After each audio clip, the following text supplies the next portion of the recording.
ordered, I have ordered some dice recently. But most recently, thank you to Becky from Warlord Games for packing that one for me. I have bought the British regulars on campaign. These were only, I think, $16 from Mighty Ape, a New Zealand company that leaves Amazon for dead when it comes to sort of big store online shopping.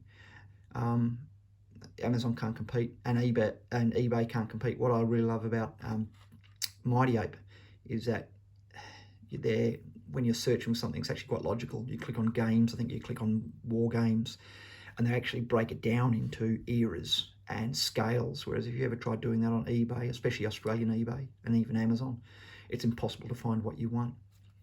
So I've previously bought Warlord miniatures, and what I found previously, they're nice, but they were Wargames factory, and they tend to be a bit on the small side. They were probably closer to 25mm, especially some of the French company de la Marine, even though beautifully sculpted, but they were a bit small. So I don't have a ruler on me, but these are, I would almost say, exactly 28mm. And if they were to, actually, I am just going to step off camera for a second and pick up one of my Galloping Major British, as well as a couple of others.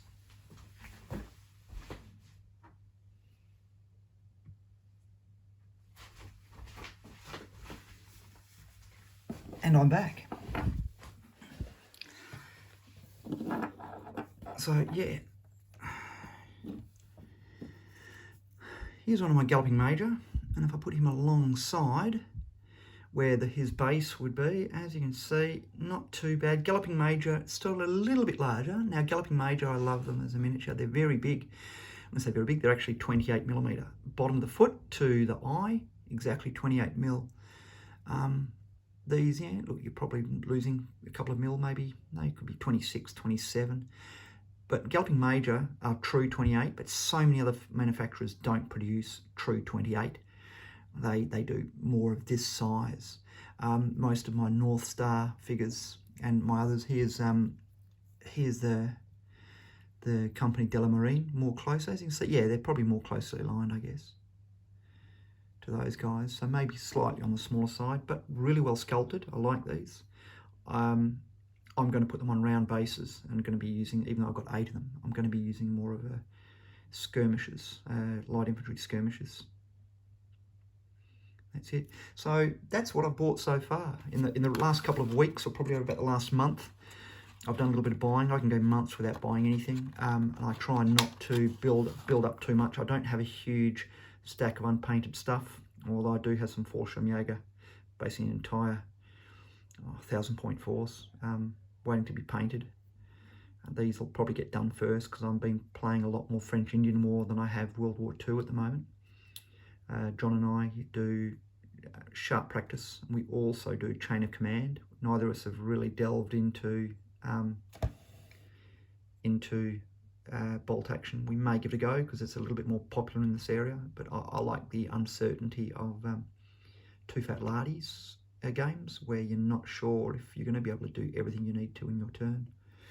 But anyway, so that's a Warlord Games miniature. It seems like their new stuff that they're bringing out in support of their later French Indian War rule book for black powder. They seem to really be supporting a fair bit of French Indian stuff. Likewise, some amazing stuff coming out from Galloping Major, a lot of big new French line coming out from Galloping Major. And also North Star, Nick at North Star have got some amazing looking miniatures coming out too. This one here is my Galloping Major 60th foot British, which apparently, reading from history, they were quite a lot of German and mainland Europe, mainland Europe or continental Europeans in that unit. That's enough for now. I hope you enjoyed my purchases. Next time I get some more, I'll try to do the same type of video. The other thing I can do is I've got a reasonable collection now of over different eras. especially all my old Warhammer stuff. So I might look at one day doing a video just of all my painting. You find my painting when I was younger probably was of a lot better quality. Now that I'm a gamer, I find I tend to want to get them to the table a bit quicker. I think I do all right though. Cheers. Bye for now.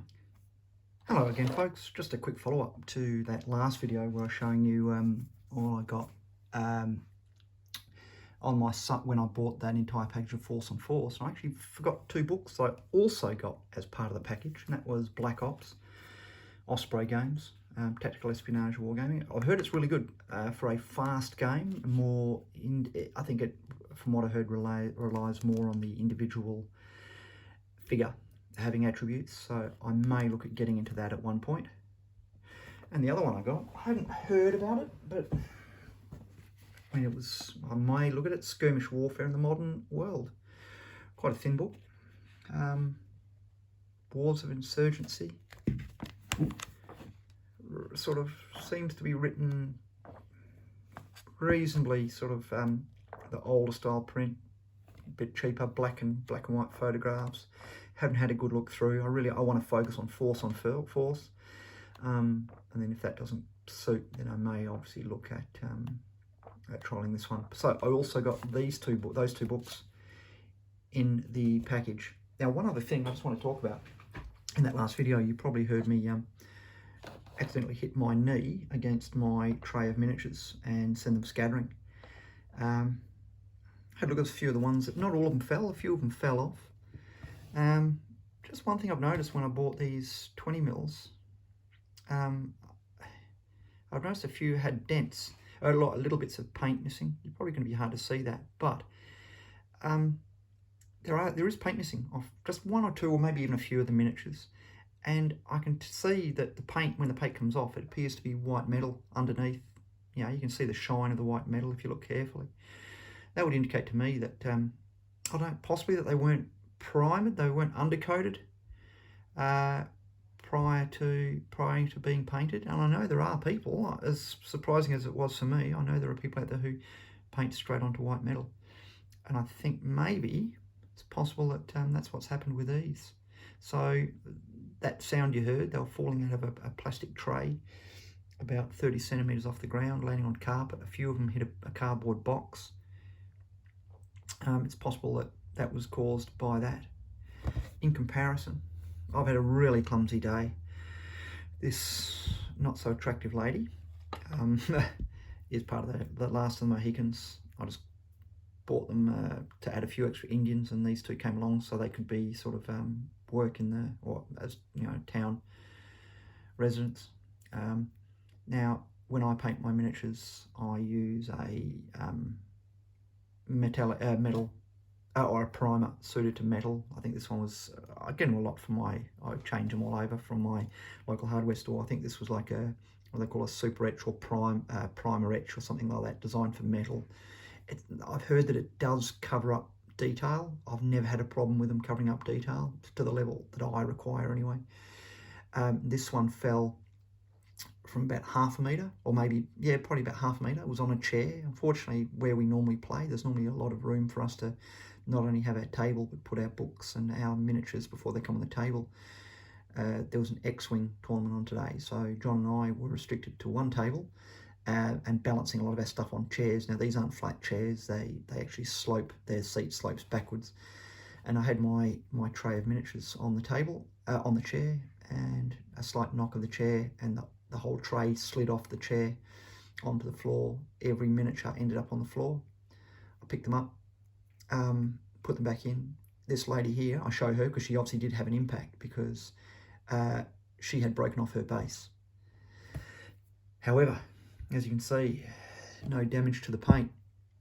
One of 2 things. A, like I said, I always use a primer. I think it improves the adhesion of any of your paints to your miniature.